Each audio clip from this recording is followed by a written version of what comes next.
I'm Sam. And I'm Mandy. And we're here today to get our first fake bake spray tan. I'm so excited. We've never had one before. Like, we normally just use like tinted moisturisers and things like that. We've never had an actual spray tan, so really excited to see what the outcome is.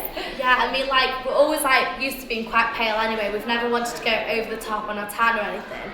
But like, we've never been able to get that look because we don't want to use sunbeds because I mean it can cause so much like cancer effects. It's like a big risk to cancer. So we think by having a spray tan today with a fake bake, it's gonna like really like give us an advantage because you can get like fair or original or dark. So it's really gonna like match our skin. Yeah. And I'm really excited for it. So I just think like at the moment like sunbeds is becoming like really popular and common even from like a young age now, and I just think it's like it's really wrong because it damages your skin, it ages your skin, it gives you cancer, so many risks to it, and you can get the same look just from having a spray tan. And even better like then because if it goes too strong for you, you can wash it off or anything. It's just like perfect. You can just choose what colour suits you really. So it's really good.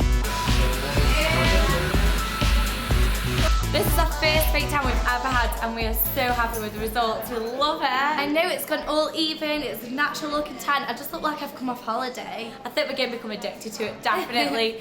Screw the sunbeds, hello fake tan.